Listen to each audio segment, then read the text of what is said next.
Cast your mind back to 2005. Unless you were born after 2005, in which case, why are you watching this video? Go do your homework.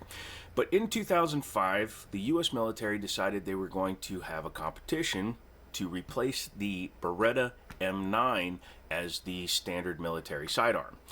A lot of different guns were submitted, and some of them were good, some of them were terrible. It's just what happens when you have a competition like this. And a lot of different people submitted a firearm for the competition.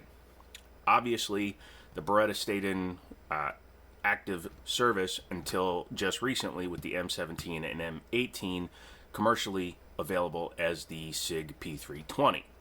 However, one gun that was submitted that actually was a lot better than people give it credit for, but had a couple of little flaws to it, was a Taurus. And just the other day, I was working on a piece for my friend at Liberty Arms. Google him down below, Harrisonburg, Virginia, all that jazz. I can't list them, otherwise demonetization. But he called me up and said, hey, I got this in on trade. Do you want to buy it? I said, yeah, probably, because, you know, why not? But he also had a piece that he needed me to work on and fix. So I fixed that one, and that allowed me to pick up this one. This is one of the competitors in the 2005 military contract competition to replace the Beretta. It did not replace the Beretta, but it's pretty cool, and I thought we should take a look at it. This is the Taurus 24/7, or excuse me, PT, because they put that on everything back then. 24/7 OSSDS Tactical. It's a pretty cool piece, and we're going to go into it in some detail here. And my virus protection just went off. Somebody's trying to download something.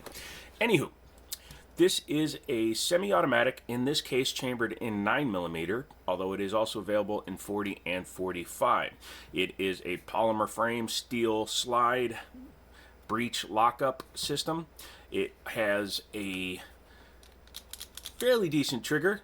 We'll talk about that in a second, but it has your standard features, including the external manual safety, which was required for military consideration. All military firearms have external safeties. Don't know if they're all ambidextrous, but they all have them. So it is what it is. It's 1911 style, up for safe, down for fire, which is convenient for somebody that's a 1911 guy. You'll also see that it's quite a long firearm. This is a 5 1/4 inch barrel. And you have some junk in the trunk here, so overall it's a pretty long piece. You're probably talking a little bit over 7.5, 8 inches long, which in turn gives it a hell of a decent sight picture. This one is equipped with upgraded sights. It has a Novak rear. However, it is a Trijicon, or it has tritium in it, so, right there. But anyways, it has night sights on it, and it's pretty easy to pick up. The front blade is a little bit thin. I heard other people complaining about the front sight tends to be a little bit thin on these, and I do agree. However, this one's a little bit wider than stock, so it does make up for that deficiency. Has a striker indicator back here on the butt of the gun, and it has a non-interchangeable strap system. It's just a stippled and gripified frame. Sorry, that was weird. 17+1 capacity, and Taurus G3 mags actually fit in this gun. However, G2s do not, which is kind of funny. Flush fit with a little bit of an extension. However, that's not necessary because this is a full frame gun.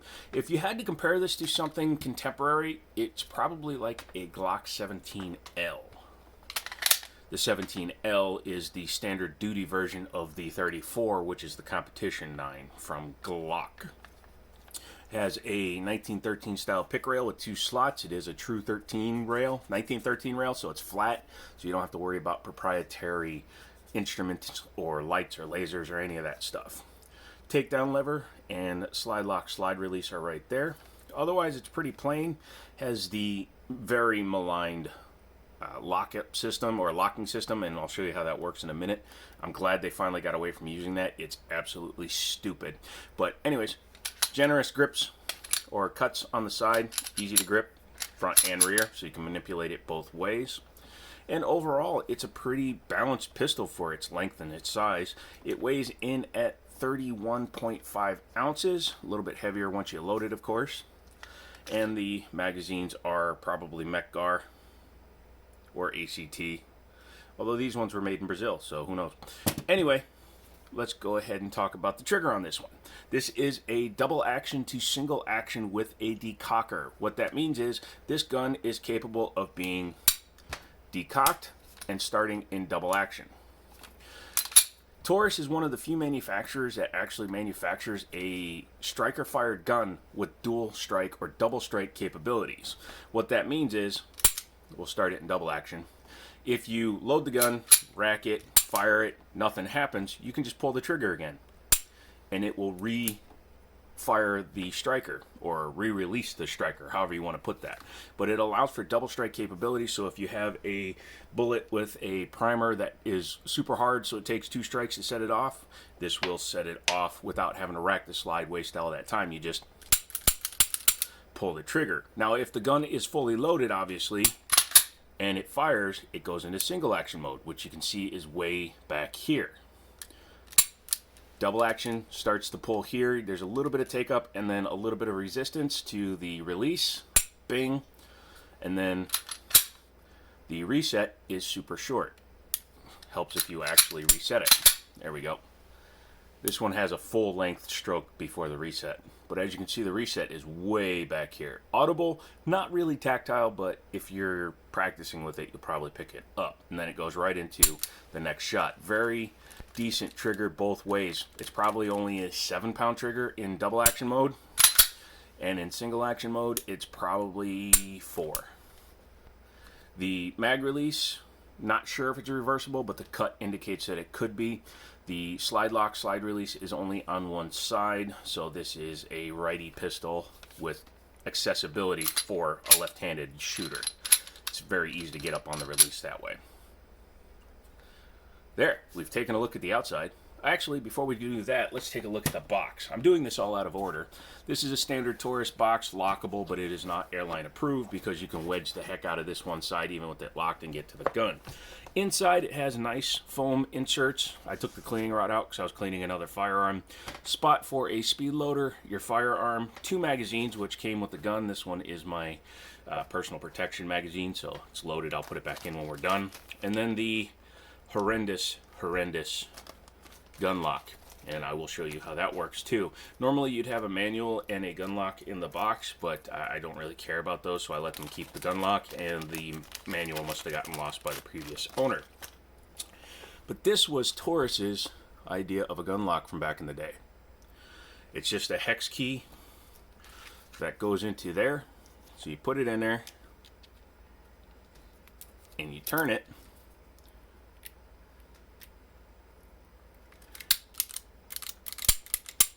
Hold on. Watch me break this stupid thing. There we go. But now, as you can see, the trigger does nothing. It actually locks up the slide, the trigger, everything. You can actually see the slide moving with the trigger. That's how much it locks it up. I guess if you don't want to get a gun lock that goes over the trigger guard, you can do that, but I don't like those. I guess for long-term storage, for storage it would work, but for everyday use, no thank you. Let's go ahead and pop the top off of here. In order to do that, you obviously want to safety check it. Obviously, this one is empty. Go ahead and make sure there's no mag in it. Bring it back and lock it into position. You will then pull down on the release there, or the slide lock, and you will pull it out. It's a little bit stiff because there's a spring that actually holds it in place, but just wiggle it out like that. Release the slide, pull the trigger, and it comes apart. So it's not too complicated. It just has a pass-through for the slide lock, slide release, or excuse me, just for the takedown. It's not even a slide lock or a slide release.